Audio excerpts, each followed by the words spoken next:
Hello, everybody. Welcome. My name is John Harris. I am the director of the Regional City Planning Program and the co-director for the Center for Peace and Development here at the University of Oklahoma. And we want to welcome you today to a lecture by Dr. Joel Mendez entitled Accessibility and Opportunity for All. I want to, before we get started, I want to acknowledge that before the University of Oklahoma was established on the land on which it now resides, this land was the traditional home of the Hasinai Caddo Nation and the Kiri-Kiri, Wichita, and affiliated tribes. We also acknowledge that this land served as a hunting ground, a trade exchange point, a migration route for the Apache, Comanche, Kiowa, and Osage nations. Today, 39 federally recognized tribal nations dwell in what is now the state of Oklahoma as a result of settler colonial policies that were designed to assimilate indigenous peoples. It's important that RCPL recognize that the University of Oklahoma recognize that the Center for Peace and Development and the Center for Social Justice all recognize this. And we support and advocate for the sovereign rights of all 39 tribal nations. Also, before we get started, I want to give a couple of thank yous. This is a Kuhlman lecture series from the department or the Division of Regional and City Planning, but it's also co-sponsored by the Center for Peace and Development and the Security and Context Network. Lastly, it is also co-sponsored by the OU Center for Social Justice. I think it takes a lot of folks to come together to put on great talks like this. And so we want to welcome Joel Mendez. And I want to introduce two folks for you. First is today's speaker, our lecturer here. Joel Mendez is an assistant professor in the University of Kansas's urban planning program. His teaching research interests lie at the intersection between transportation, economic development, and social justice. His research efforts focus on how cities can best address the needs of low-income minority communities via investment in transportation alternatives.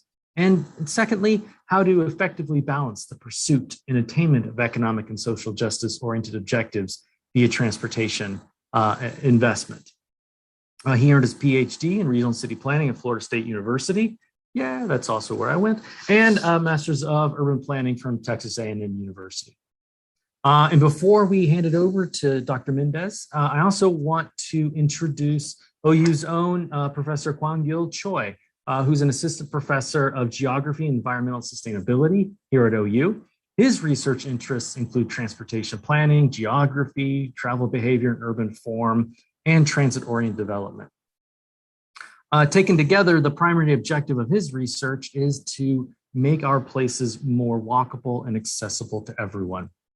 And Dr. Choi will be doing he will moderate the question and answer and have questions of his own for Dr. Mendez at the end of the talk, okay? And I just want to remind everyone that if you have any questions, comments, please put them in the Q&A box down at the bottom of your Zoom screen, and we will try to attend to all of them during that portion of the session, okay? And so without further ado, let's hand it over to Dr. Mendez. And Dr. Mendez, again, thank you so much for being here today with us. Oh, and thank you, John, and thank you all for the kind invitation to speak to you all here in the Oklahoma community and share my research and talk about an issue that is, I think, very much active in many cities and regions throughout the United States. So I'm excited to, take part of the discussion on a topic which I feel warrants a lot of attention as it impacts the lives of many folks, especially vulnerable populations. Right. So again, thank you. I'm excited to be here and talk with you all about these issues that I'm going to highlight within this research that I've conducted. So first, I'll provide a brief overview of kind of the research project that I'm highlighting here today in today's conversation. The research that I'm going to talk about today really focuses on the spatial mismatch issue, and which I'll define in a little bit. And specifically, it explores the impact which spatial mismatch has had on low-income inner city residents, particularly residents of color. And it explores how transit investment can better combat this issue and enhance the quality of life of this population. So I think it would be advantageous if I spend a couple of minutes here to kind of define the spatial mismatch issue, so we have an understanding of this issue that's causing a lot of negative impacts within communities of colors in inner city neighborhoods. Right. First we could take a look at the city historically. Typical historical city within the United States, specifically the Central Business District, right? Now, the Central Business District has played a particular role within many major cities within the U.S. Historically, it's served as a dominant site for economic activity, and this dominance has diminished for many cities after World War II as residents started to move towards the urban periphery, right? Now, this shift in population has contributed to the creation of activity centers or suburban activity centers, or also, they're also called subcenters, which in some instances can compete with the central business district in terms of the production of economic activity, right? Now, this development of activity centers in suburbia has been fueled primarily by the exodus of median and high income households to these areas from the central city, right? So I'll speak briefly as to what is fueling this exodus, or what has fueled this exodus historically, because it does have equity implications, as we'll see. So when we're kind of evaluating, what has contributed to this exodus of median and high income households, now most of these households are white households. Several factors are very much playing an active role in fueling this type of behavior. Folks have acknowledged that natural evolution is very much playing a role here in facilitating this shift of population to the urban periphery. Now, what this means is that essentially, as a city becomes more populated, naturally, people are going to consume more space, and undeveloped space tends to be concentrated in the urban periphery.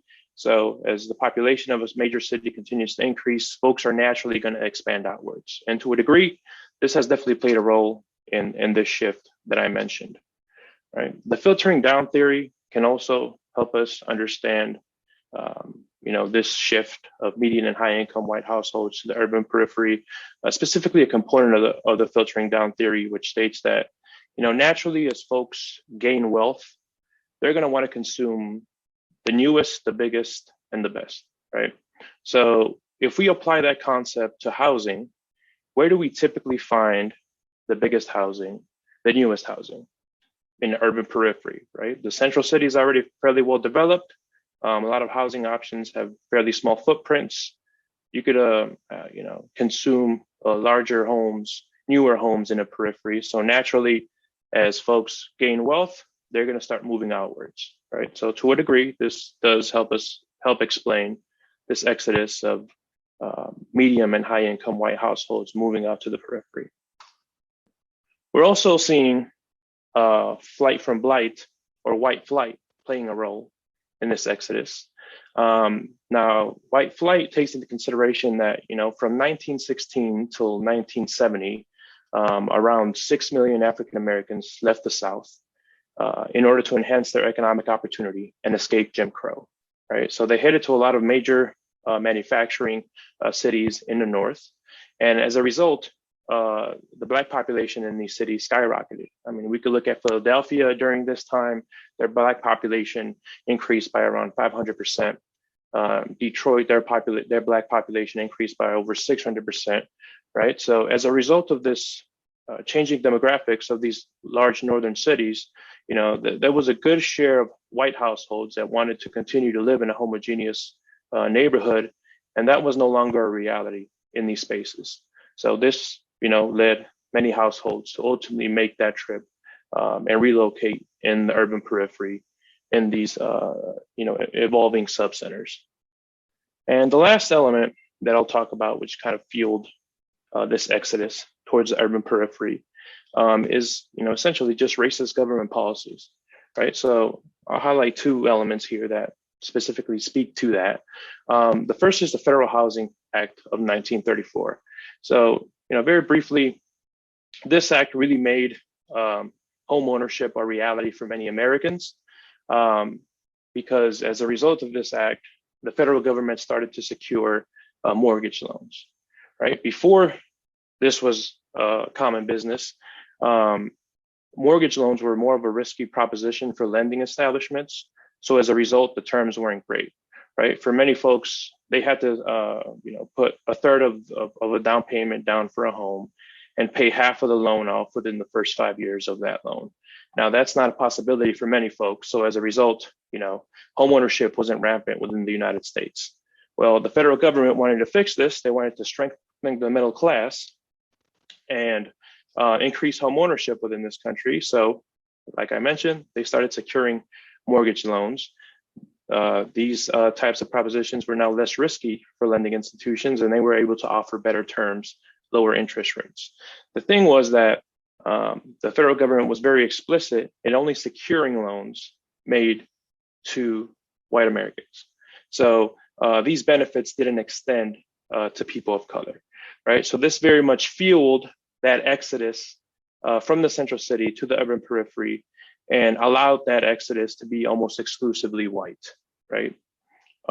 Another mechanism that was utilized to assure that this was very much an outcome was the use of restrictive covenants.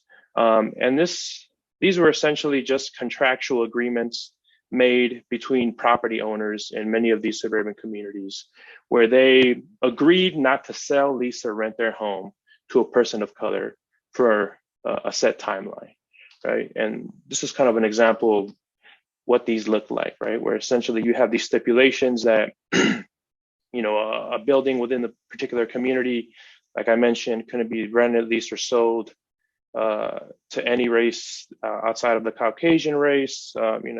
It's very explicit in these documents, right?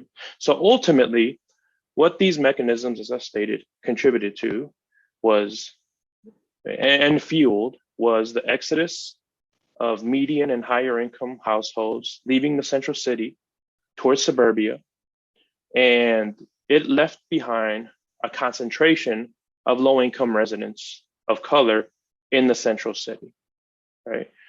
Now the thing is that this exodus of population triggered a second exodus, right? But this time it was economic activity, right? After median and high income households left to these subcenters, what quickly followed were businesses, right? A lot of these businesses were following their workforce. A lot of them were following, their customer base, because, the vast majority of households leaving this space are high and median income. Well, a lot of these businesses essentially followed the money, right?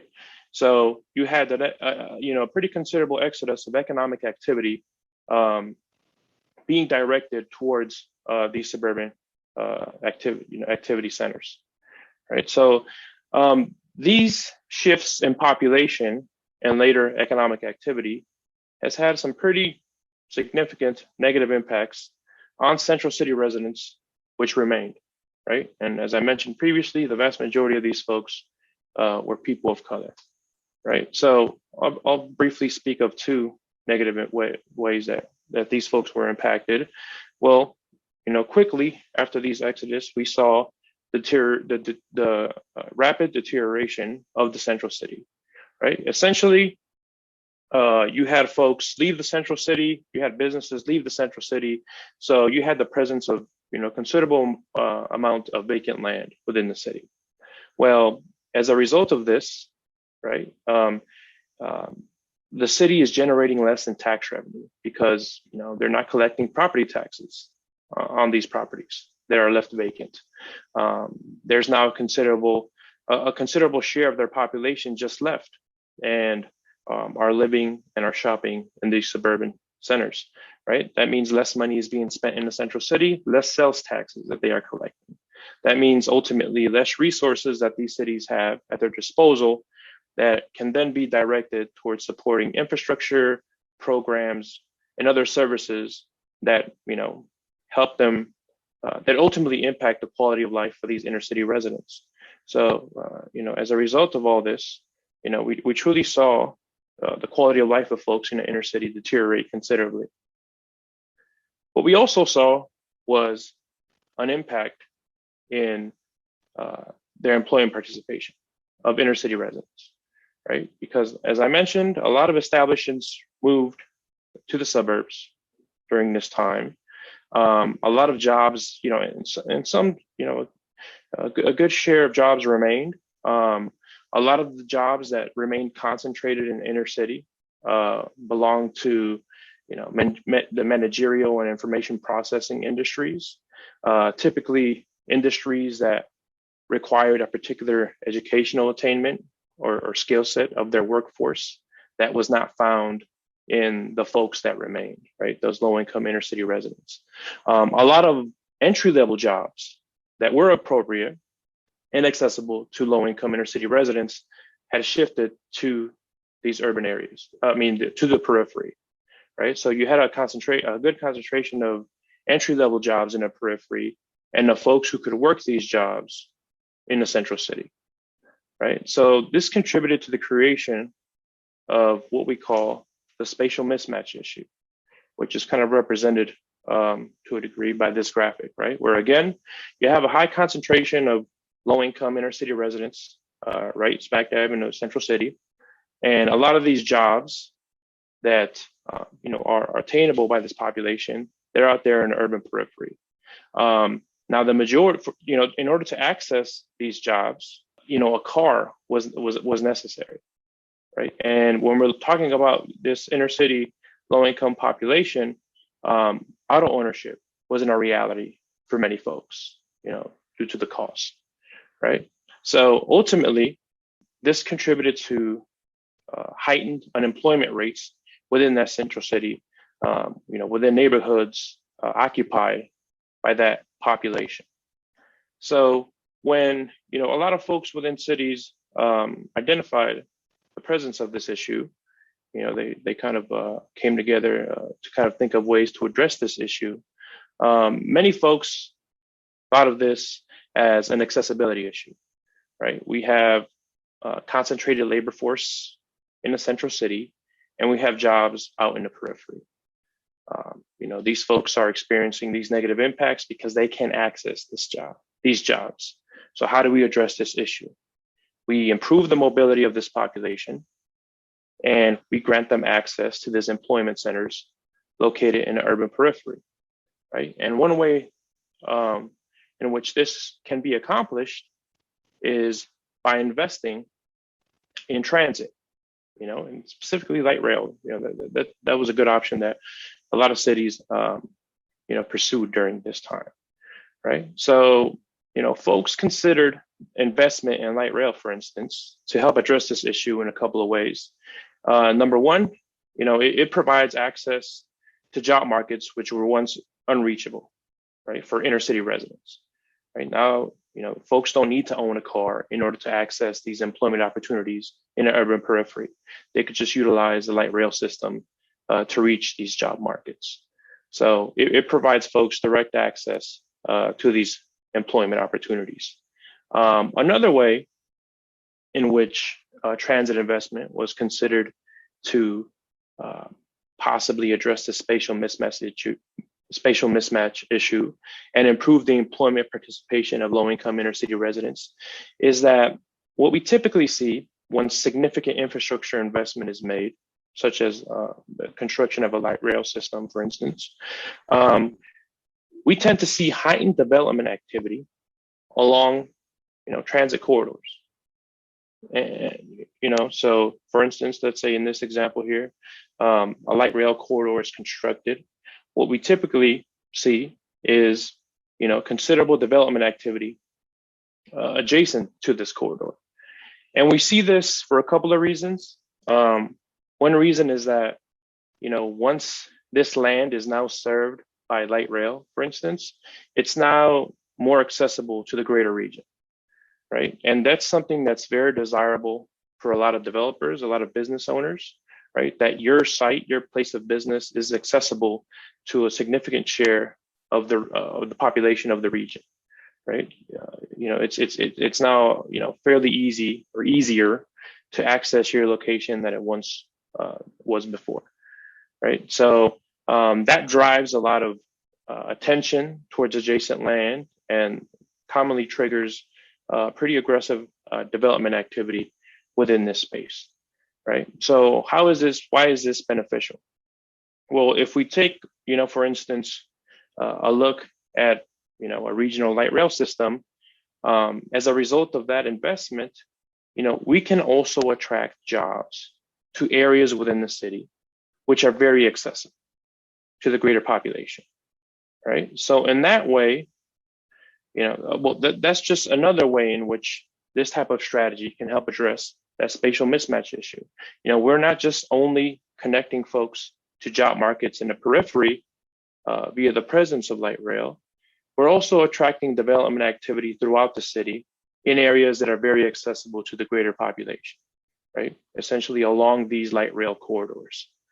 So as a result, folks very much supported such a strategy in an effort to kind of address this issue and the heightened unemployment activity that was found in inner cities, right? And there is research, in this capacity that I just spoke of light rail, light rail is not only serving as an additional mode of transportation, but it could essentially also help address issues associated with poverty, unemployment, and equal opportunity goals, right? So there is, a good share of research here which explores the development impact of light rail, right?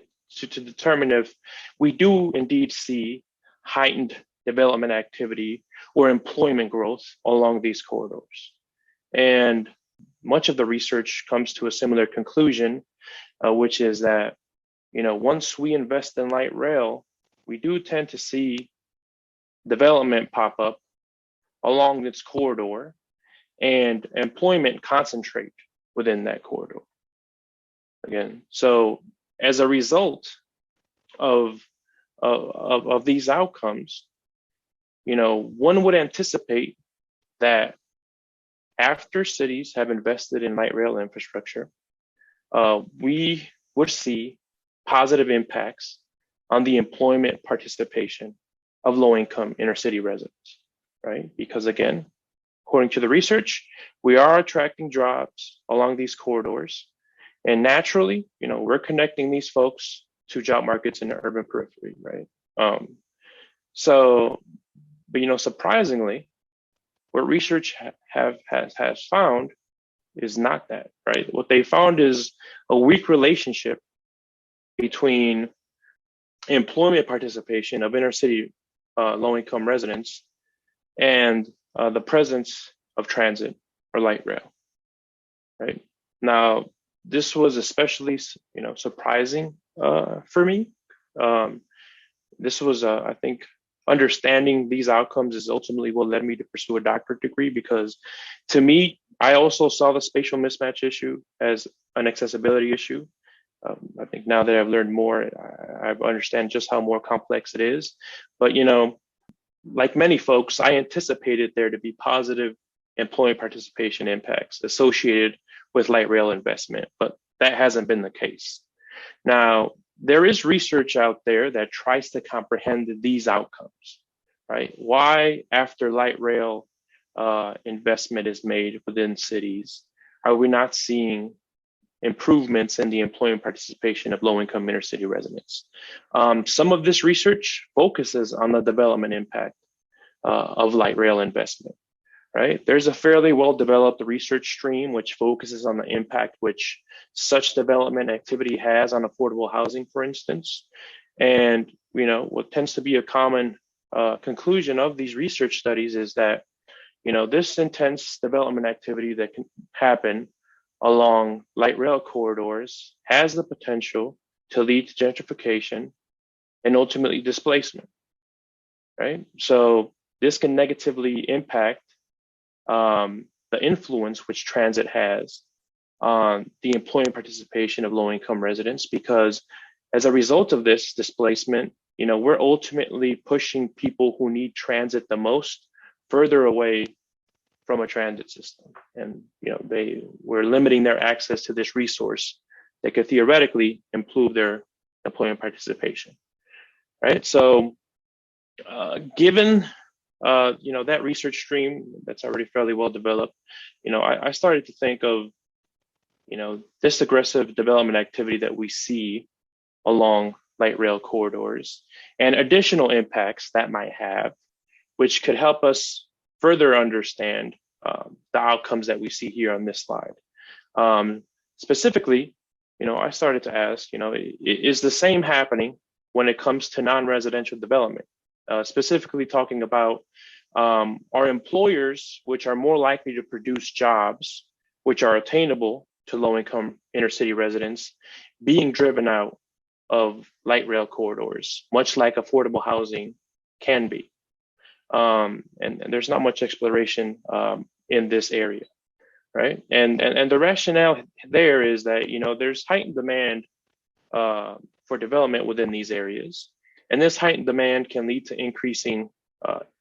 increases in leasing costs for firms, which can limit the ability for some to locate or remain within these transit corridors, right? If we look at a lot of transit service areas in a lot of major cities, around these major stations, we can typically see, law firms or other entities within, the financial industry sector or managerial and information processing sector. So I'm wondering if, essentially other entities are finding it difficult to compete for this prime real estate, given that, these other entities may be more willing to pay more to locate within these high access areas. And essentially that's the purpose of the study, getting kind of clarity on the equity implications of light rail induced development. Not necessarily focusing on residential development though, focusing on non-residential development. So the research question, which drives this study, is how do employment opportunities, which are more likely to be attainable by low-income residents, change within new transit service areas, right? So essentially, looking at how employment change is occurring within new transit service areas, and taking a heightened focus on the industries that are growing and shrinking within transit service areas. Are industries which are more likely to employ low-income residents growing within these corridors, or are we seeing heightened growth in other industries where they may not be able to provide opportunities for low-income residents? My hypothesis is that, within these corridors, we're actually seeing a reduction in employment opportunities attainable by low-income residents, right? This would, again, help explain the outcomes that all those research studies that I've highlighted a couple of slides ago. It could kind of help, understand the outcome of those studies, specifically that light rail investment isn't having a positive impact on the employment participation of low-income residents. Maybe it's because jobs that are attainable by this population are being driven out of transit service areas, right? That's what I'm hypothesizing here. So in order to do this, I examine the nature of employment change within new light rail transit service areas. I specifically examine the employment change within US cities, which introduced light rail service between 2002 and 2015. Now, why do I focus on this particular time frame? It's because I'm utilizing the loads data set identified here by the US Census. And ultimately, the selection of that time frame was influenced by the availability of employment data from this data set. Now, this data set presents annual employment opportunities at the census block level by industry category, which is something that, again, is essential if I want to evaluate how employment is changing across industries which are more likely or less likely to produce opportunities for low-income residents, right? So tapping into this data set, I am able to classify employment opportunities into three categories, which make it possible to evaluate employment change via an equity standpoint, right? So again, as a product of this data set, I have access to employment trend data across all these sectors. So what I ended up doing was, creating 3 categories, which include sectors that share certain traits, right? So I created a service industry category, which is composed of all these sectors here, a production-oriented employment category composed of these sectors here, and a white-collar industry sector, which is composed of all these sectors here, right? So when analyzing employment change within transit service areas, I placed heightened focus on employment categories, which are more likely to provide opportunities for low-income residents. So when looking at this table, these categories are the service and production categories, right? Jobs within the white-collar industry cluster here, or that category, are more likely to require a certain skill set or educational attainment, which are not commonly observed in low-income residents. The remaining 2 categories are, according to the literature, more likely to require a differently skilled workforce, which may be largely composed of low-income residents, right? So when I'm evaluating employment change in transit service areas, I focused on cities which constructed a new light rail system within that time frame, 2002 and 2015. Right, and I did that for a couple of reasons that I could talk about maybe in a Q&A we have time, but I felt it helped validate kind of the findings, right? So when I looked at cities across the United States, that implemented a light rail system within this time frame, ultimately, I only identified 4, right? The systems noted here. System in Houston, light rail system in Houston, Minneapolis, Charlotte, and Phoenix, right? They were all, previously within these cities, there was no light rail system, but within this time frame, they constructed a system in its entirety, right? So as a result, again, I focused on these cases within this study and examined employment change within transit service areas within these 4 cities, light rail service areas within these 4 cities. So I can briefly talk about, the methods without getting too much into weeds here, to kind of get so everybody could get an understanding of kind of how I evaluated employment change and how I assured that the employment change I was measuring or was attributable to the presence of light rail. So in order to do this, I ultimately utilized a control group interrupted panel research design as shown here, which is composed of a treatment group, which we see here, and a control group, which is the second line here. So what we see here is, annual observations of employment. These are what these indicators represent. And then this group was exposed to a particular treatment. In this case, the treatment was the presence of light rail. So whenever this light rail system was constructed, and I have additional observations of employment data, after this group has been exposed to a treatment. The control group essentially I think I'm getting too ahead of myself, right? So first I'll kind of describe what areas compose the treatment group within my study. So the treatment group was ultimately composed of all census block groups that were located within half a mile of a light rail station across these 4 cases, right? So why did I choose a half a mile threshold? Well, according to the literature, half a mile is a reasonable walk for many folks. So, any foot traffic generated by that station is likely going to be contained within that half a mile threshold. Businesses that want to capture this activity and this exposure, they're likely are going to be very motivated to locate within half a mile of stations.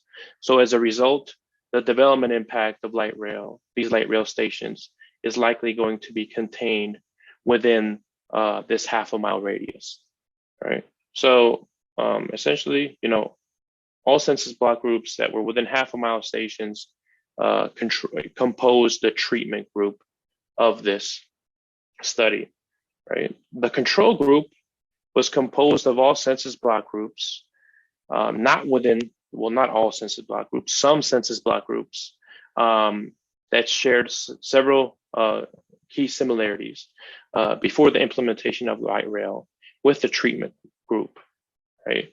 And these census block groups are located more than a mile away from existing light rail stations, right? So I'll explain the purpose of the control group in a second, why it's essential in helping me, estimate with greater confidence the impact which the presence of light rail is having on employment change within transit station areas.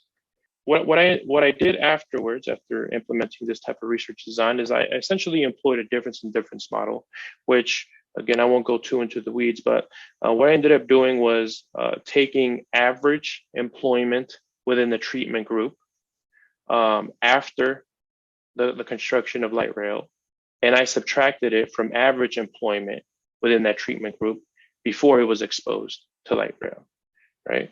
So that gave me a value, right? That essentially gave me employment change within transit service areas after, the presence of light rail. Now, some of this employment change that is observed here via this value would have happened anyways, regardless if the light rail system would have been constructed or not, right? So we have to control for that. So essentially, that's what the purpose of the control group is, right? The control group is being utilized as a proxy for what would have happened in terms of employment change within the treatment group if it was never exposed to the treatment, right? So as a result, in order to take this into account, what I ended up doing was taking average employment, within that control group after the presence of light rail, and again, subtracted it from average employment before the presence of light rail. And they gave me a value, which is an estimate of employment change, which would have happened in the treatment group if the light rail system wouldn't have been constructed. So all I do, was subtract these values, and the outcome of this mathematical equation here ultimately gives me a better estimate of the actual change that we could attribute towards the presence of light rail, right? So this difference in difference model was employed within a negative binomial regression. I won't get into the specifics there, but essentially, for the dependent variable for this regression, I utilize those three employment categories that I constructed from the loads data set, right? So essentially service-oriented jobs, production-oriented jobs, and white-collar oriented jobs, right? So, and I controlled for several independent variables. So these independent variables here that were included in my model were identified as having the potential to significantly influence employment change and are thus controlled for within that negative binomial model, right? So the variable of interest from this model is the interaction term here at the end, and that essentially represents the outcomes of the difference in difference model. Essentially, the number of jobs which we can say with greater confidence, are a product of the presence of the treatment, which again is the presence of light rail. So here's some of my findings, and for the sake of clarity, I only included a few independent variables, but to provide greater clarity, I only focus on two. So I think one thing I forgot to mention is that I ran this model, this regression model, on a data set that contained observations from all four cases. I then ran city-specific regressions in order to determine if findings were consistent across cases. So this is the findings from the full model that included data from all cases. that I talked about here. And like I mentioned, I'm just going to focus on two of the independent variables here, as we're seeing some trends that have some equity implications. So the first kind of thing that I wanted to highlight from this output here is this right here, right? Which essentially, well, first I'll describe what the coefficients mean briefly. So these coefficients essentially describe the percentage change in the corresponding employment categories associated with a unit change in the parent variables, right? So what's left highlighted here essentially shows how employment in these three categories changes as the percentage of non-white population increases by 10% across all census block groups in this data set, right? So what this essentially shows us is, I mean, it has nothing to do with the research question, but I think it helps identify the presence of the issue that's driving these negative impacts within central cities and inner city communities. Is, you know, this is highlighting the presence of spatial mismatch at the micro level, because essentially what this shows is as the non-white population increases by 10% within a census block group, we're seeing a 4.5% reduction in jobs within this service category. We're seeing a 2.5% reduction in jobs within the production category, and we're seeing almost a 7% reduction of jobs within the white collar category, right? So regardless of what industry we're looking at, we're likely going to experience a reduction in the presence of jobs in census block groups that have a higher share of non-white population, right? So essentially, this is at that micro level, the spatial mismatch issue. It shows that, you know, if you're a person of color living in the central city, there's less of a likelihood that you are going to have access to a job within your immediate residential location, right? Because again, as that share of population increases, we can tend to find less and less of these jobs present within these census block groups in these four cities that I looked at, right? So it's just signaling to the continued presence of spatial mismatch, but within the city. You know, then we could kind of take a look at the interaction term of interest, which again explores employment change, which is more attributable to the presence of light rail. So again, essentially what these outputs here show is the difference between employment change in light rail service areas and employment change observed in the control group, non-service areas. So a positive value is indicative of light rail service areas experiencing employment growth at a greater rate than what was experienced by the control group. So as observed in this table, light rail service areas experienced an increase in employment opportunities within the service industry cluster, which is 3% greater than what was experienced by census block groups in a control group, non-service areas. The opposite was found when focusing on employment opportunities within the production industry cluster, as light rail service areas experienced a decline 7.8% greater than what was experienced by the control group, which is composed of non-service areas, right? And there was no significant impact on employment within the white collar industry sector, right? So what we're essentially seeing here is the presence of light rail within this larger data set having a limited but positive impact in the growth rate, if you will, of jobs in the service industry cluster. You know, that we saw that barely significant positive impact of 3.11%. What we did see was a very significant negative impact in a production industry cluster. So ultimately what this is saying is that, you know, there was a greater rates of decline in jobs within transit service areas in that amount compared to non-transit service areas, right? Leading us to believe that the presence of light rail is contributing to a degree to the decline of jobs within this industry group here, the production industry group.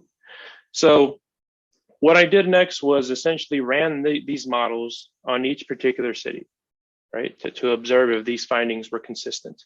And what I found was really a mixed bag, right? So for instance, if we look at Houston, we could see that the presence of light rail seems to have had a negative impact on the presence of employment opportunities within this production industry cluster, and no significant impact on service-oriented jobs or white-collar-oriented jobs, right? So if we look at Houston, the net impact on employment within transit corridors is negative. We didn't see an increase in industry, sectors which tend to provide opportunities for low-income residents. As a matter of fact, we saw a negative impact in one such industry group, right? So we saw a negative impact in Houston.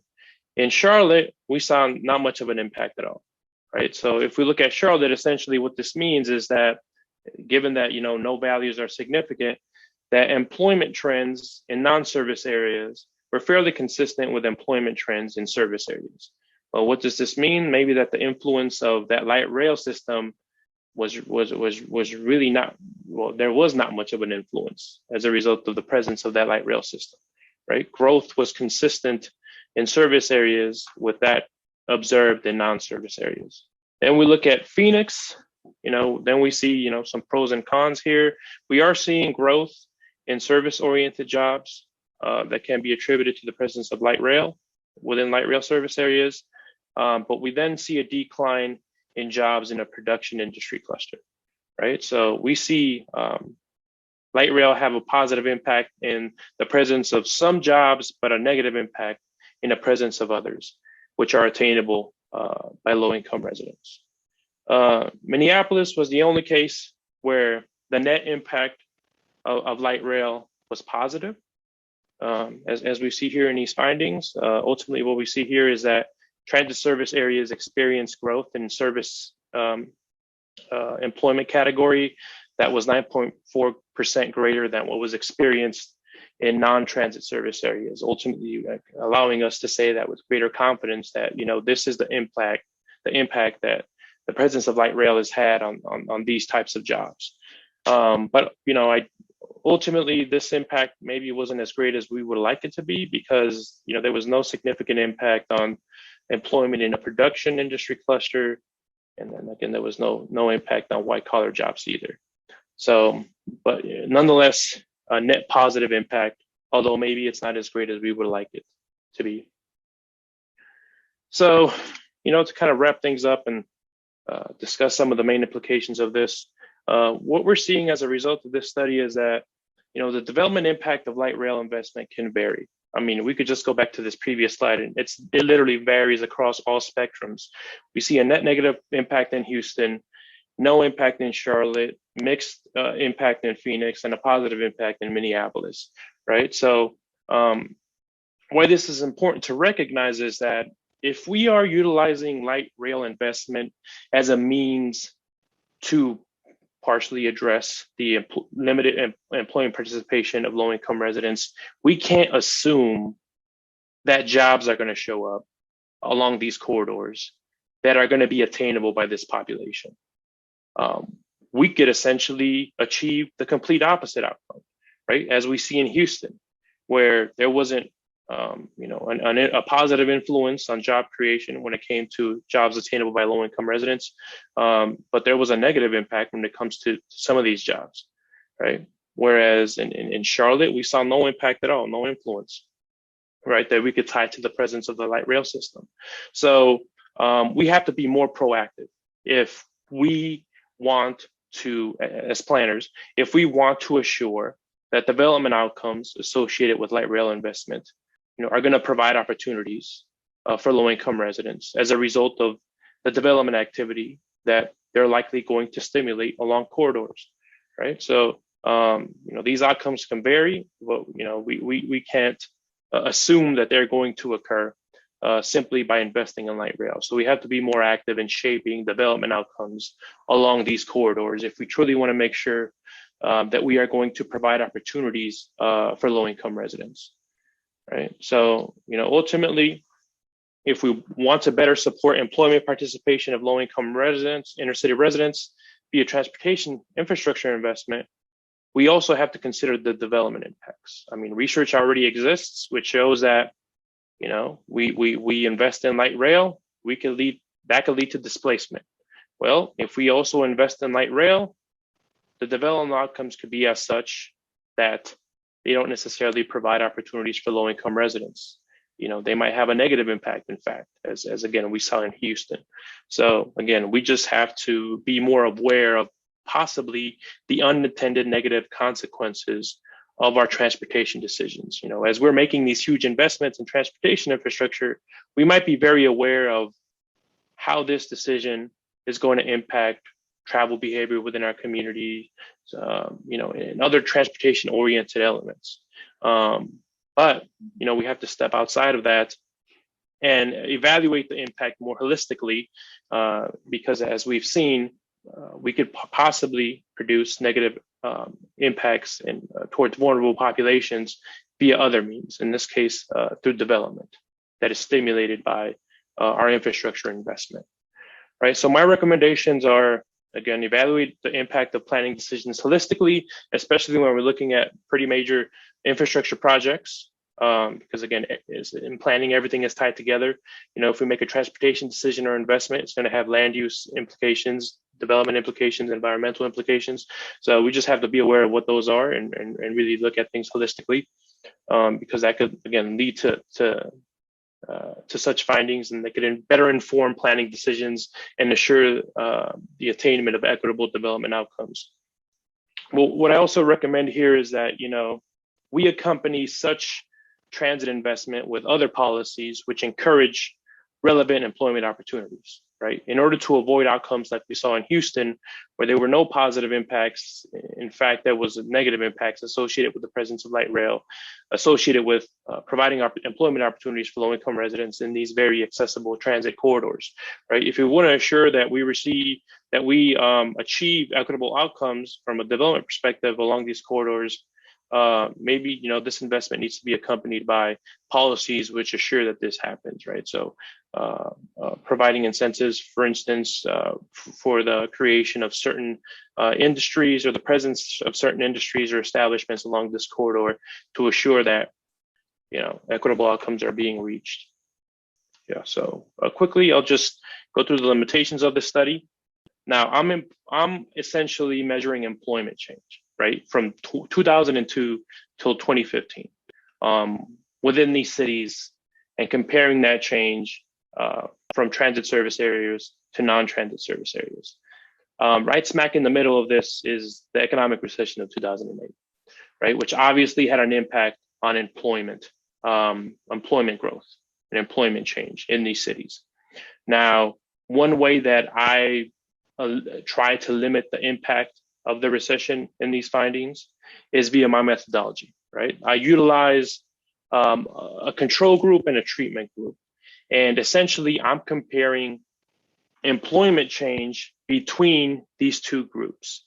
Two groups that are essentially both impacted by the 2008 recession, right? So to a degree, that's controlling for some of that influence. If I was just evaluating employment change, period, I would be in trouble, right? Because some of the change that happened after the presence of light rail is likely influenced by the recession. But since I'm comparing employment change between, like I mentioned, two entities that were both impacted by the recession, the influence of the recession would be, intertwined within both of those groups. Both of those groups would be as negatively impacted, ideally by that economic slowdown, and again, ideally muted to a degree, as best I could there. So some ideas for future research. So what we're seeing here again is just no consistent trend, right? That we can't for sure say that the presence of light rail is going to generate employment opportunities which are attainable by low-income residents. We can't also say that the presence of light rail is going to diminish the employment opportunities that are attainable by low-income residents, which was my hypothesis because of just the significant variation across the cases that I looked at, right? Some had a positive impact, some had a negative impact, and then we saw everything in between. But one thing we could do, which I guess could better inform planning decisions in the future and contribute to the attainment of equitable development outcomes, is explore these 4 cases or other cases to kind of see what some cities are doing that have reached equitable development outcomes in comparison to other cities, which maybe that wasn't the case, right?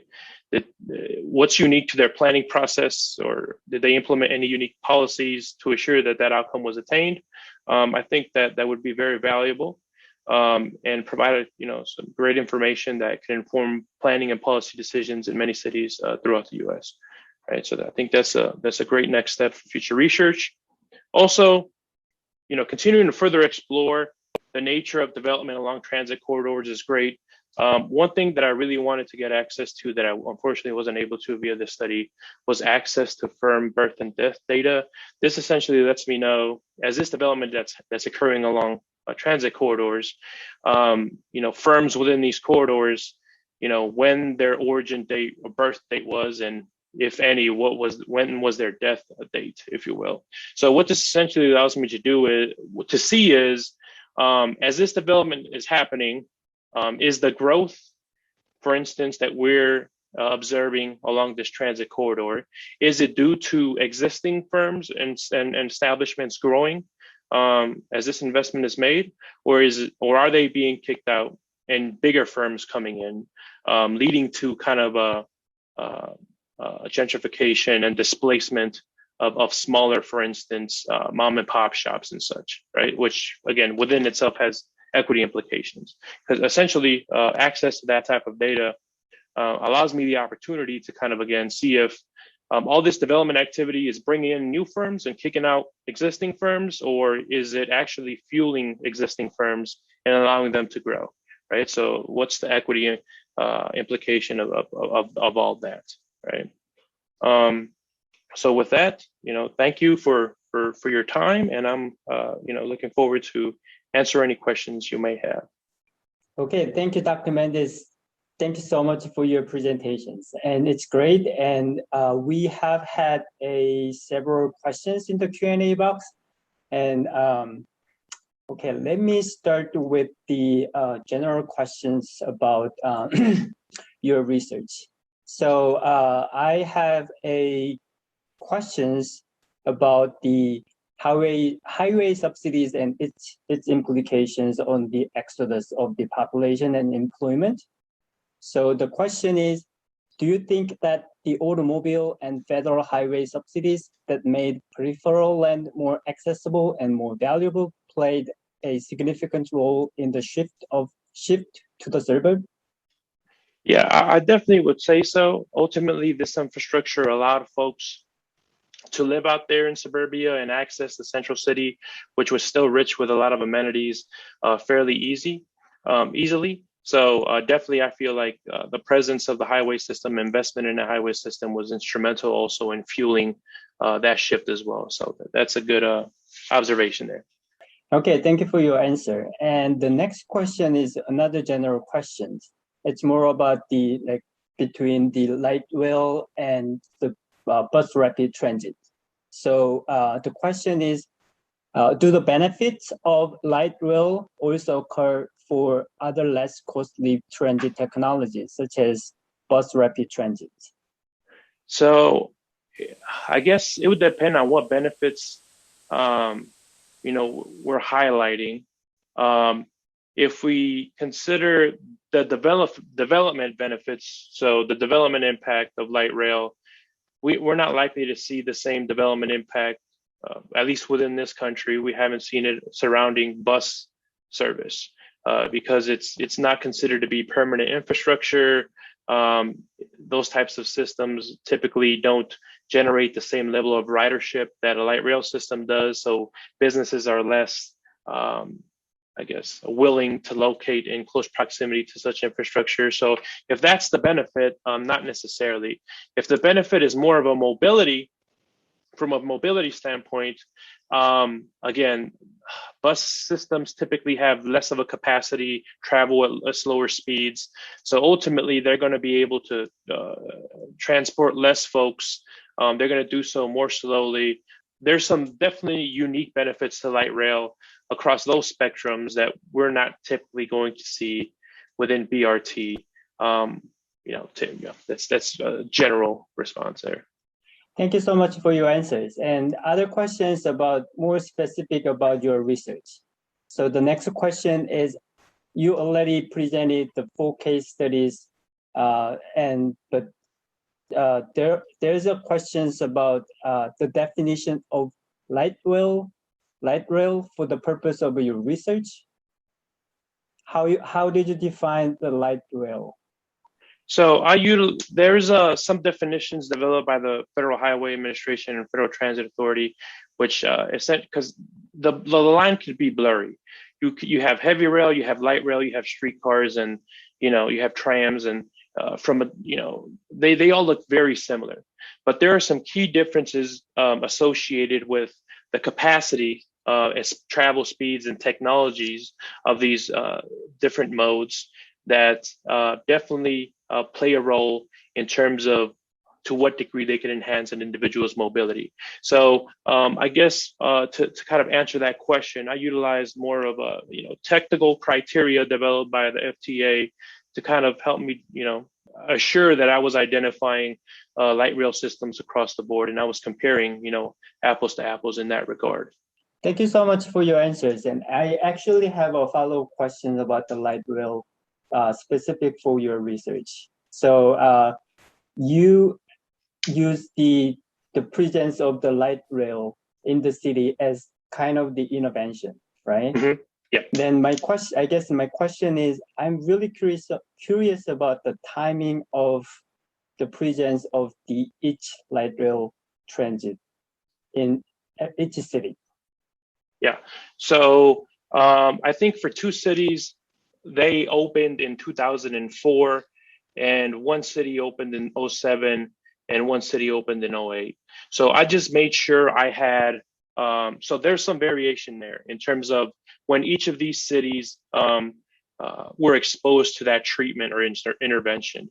So one way to kind of, assure that, I minimize any issues in the full model where I included all 4, even though they had different instances where light rail was introduced, is I made sure that I had the same number of years of observation for employment before the intervention and after the intervention to kind of observe how trends changed after that intervention. I don't know if that answers that question. Thank you so much for your answers. You answered my question actually. And the next question is about more specific about your independent variable, which is the question is, did you consider adding a land use diversity index measure as an individual variable in your model? Yeah, so I think that definitely, could be beneficial because, of course, land use is going to influence the types of industries that emerge. But when I selected a control group and for my treatment group, I made sure that, employment trends were fairly consistent, meaning if census block groups within a treatment group of Charlotte, for instance, they had a similar composition to employment trends in the control group. So if we had a significant share of jobs in manufacturing, then the control group that I selected also had those same characteristics. So I think that's I didn't specifically use the index per se, but I did take that into consideration when identifying ultimately the groups that I was going to compare via these methods. Thank you so much for your answers. And I actually have another follow-up questions regarding your independent variable. So you said that you measured all the independent variable at the half a mile radius. Is it from the stations or is it from the route? Oh, from the stations, given that, that's where a lot of the foot traffic is going to be generated from the city. That is ultimately what developers want to have access to. It's the people, right? Because they could turn those people into consumers, into customers, into employers. Those are the areas that typically tend to have the heightened development impact associated with that infrastructure. Thank you for your answers. And actually, your answer is has something to do with the next question, which is how might stop location and the connectivity of the light rail network to the overall transit network affects the employment outcomes you studied? So I didn't really assess connectivity of the light rail system to the existing. Wait a minute. Yes, I did. I took into consideration, I think, within my transit service areas and non-transit service areas, access to like bus stops. How many bus stops were within these areas, because an area that is more accessible could possibly have heightened development impacts because more people could reach it. It's more accessible. It's going to be more desirable for development. So I did incorporate it within my model by looking. I also think I looked at highway on and off ramps because that could also very much impact how accessible a space is. So I did map those infrastructure pieces, and I think added the closest distance of each census block group to these types of infrastructure components to kind of help me consider that accessibility variation that we see across space. Thank you so much for your answers. And I also have another follow-up questions to your answers about the kind of overall impact on the transit network on the employment within an area. And I think it would be interesting if you can look at the clustering of the employment within a given regions. And have you ever tried to look at the clustering effects in your region? I have not. I definitely see the merit to it, and how it could definitely contribute to this conversation and explore the impact of light rail.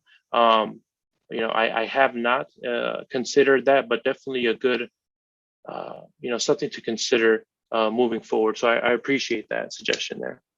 Okay, and the next question is, do the results mean that new jobs in the service sector are being created or only moved from non-treated areas to the treated ones? And same question for the other categories of jobs. Are these jobs being cut or just moving to non-treated areas? See, due to the nature of the data, I'm not able to tell whether employment growth or employment growth, for instance, is a result of new establishments coming in and relocating to this area, or if it's as a result of existing establishments just growing. I think that's where the that firm birth and death year data is essential. That would be wonderful to kind of model, because it allows us to get a greater perspective of the economic impact of light rail investment. Are we just moving jobs within the city, or are we actually generating new jobs? So I think that's very important to kind of explore, but unfortunately the data didn't necessarily allow me the opportunity to do that. I think there was other aspects to that question that I may have not answered. So if that's the case, if you could remind me if that's the case. So I think you already addressed the first part of the question, and the next part of question was, are these jobs being cut or just moving to non-treated areas? Oh, yeah. Yeah, so again, I guess that would be a limitation of my study. I can't track movement of firms. Again, that would be beneficial, and but again, yeah, unfortunately, I wasn't able to do that. But very good point there. Okay, and the next question is, rather than employment by industry, could you look at employment rates by area residents? Employment rates, yeah, that is something that we can take a look, that folks can take a look at. Some folks actually focus on employment rates to measure this impact. But the issue comes that, if there's displacement, we might see positive impacts in employment participation, but it might be a result of higher income populations moving in and them taking jobs in those white collar industries, right? So there's some pros and cons. So that's why I focused more on the supply side of that conversation. Are there actually opportunities that folks can take? Because again, given that we do see displacement occur within these areas, are we actually estimating employment rates of these low-income populations? That could be tricky. Thank you so much for your answers, and I have another follow-up questions regarding the employment opportunity. So I was wondering how you define the employment opportunities attainable by low-income residents. Yeah, so essentially, the data set contained number of jobs across all these different sectors. So that's where I relied on the research, existing literature. So, what sectors are more heavily represented by lower income entry-level workers as opposed to workers that have heightened educational attainment and a heightened skill set? I don't want to say heightened skill set, just a different, unique skill set. So based on that literature is kind of what helped me categorize these sectors across these groups and say, well, these categories are more likely to provide opportunities for low-income residents in comparison to these others. So it was mostly based on, again, existing work that showed that, again, these types of sectors are more likely to be composed of entry-level workers and lower-income folks. Actually, I have an experience with my co-author. We are looking at the low-paying jobs in the Houston area. And have you ever considered using low-paying job information instead of the employment opportunity by industry? When I conducted this study, I actually did as well, because that data set not only has jobs by sector, but it also has jobs by earnings. But the thing is that it classified jobs into three categories that were too wide. So it had a lower income, median income, and high income category. And to be classified as a high income category within this data set, you had to make over $49,000. And when it comes to living in these cities, $49,000 is not high income, right? So I've thought about it. I've tried to use this data set to do just that. It didn't allow me the opportunity, but I could definitely see how if there was additional data that provided that type of information, that might be a great metric to also utilize to see how these jobs are emerging along transit service areas. Thank you so much for your answers. And before moving on to the next question, there is a complimentary for the guys, the presenters. Great and interesting research, by the way. Oh, thank you. And the next question from John is, do you think there's any reason to believe that these areas would improve over time without additional intervention?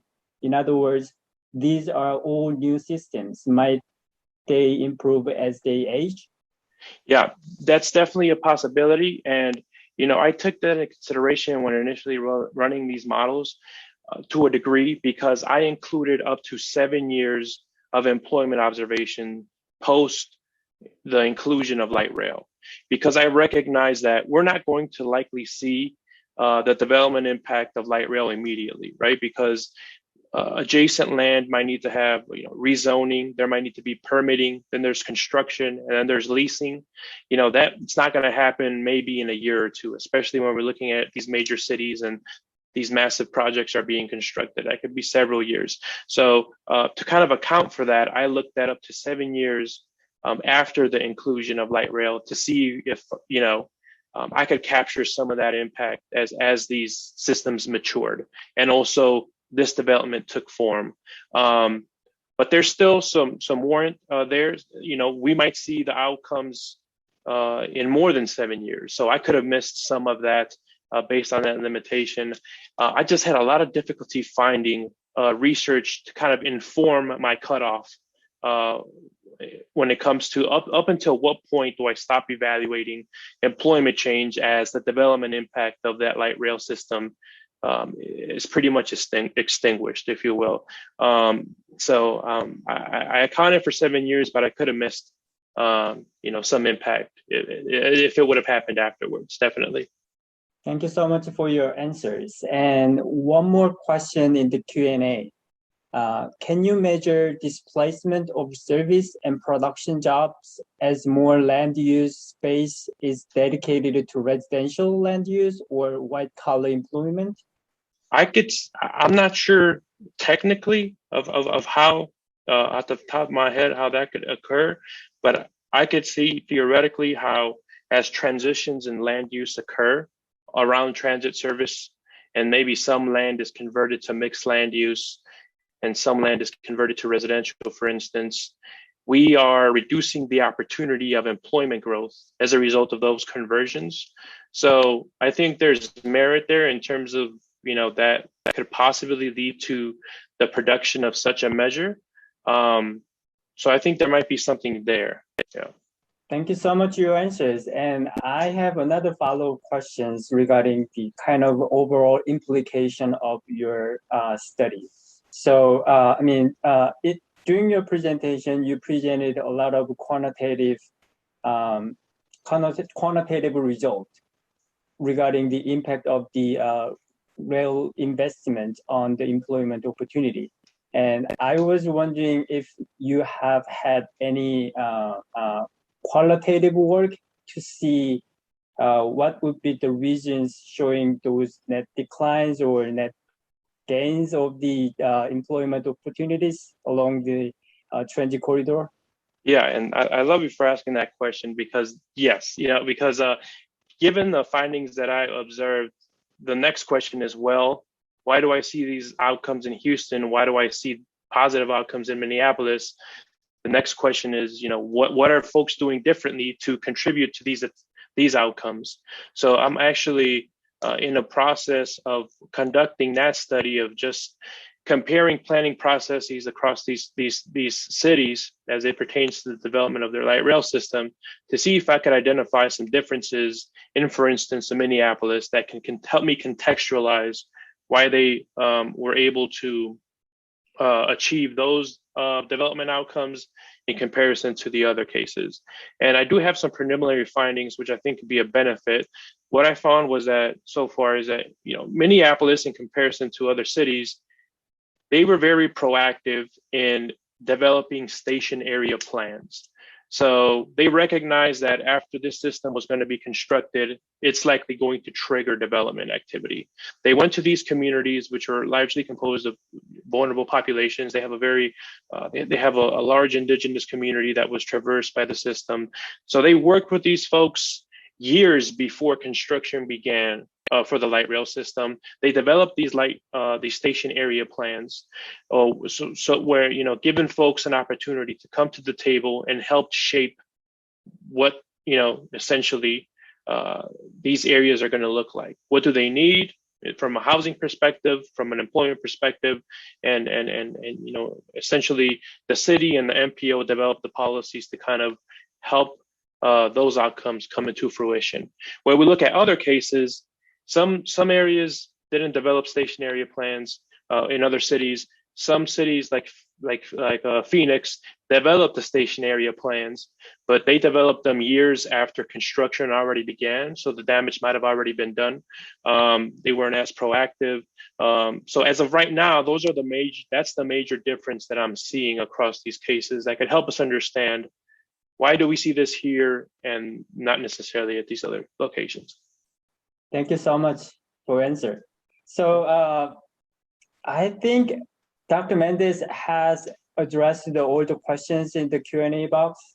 And please, thank you all for your questions today. And also please join me again in thanking Dr. Mendez for sharing your research with us. And with that, I just turn it over to John to close us out.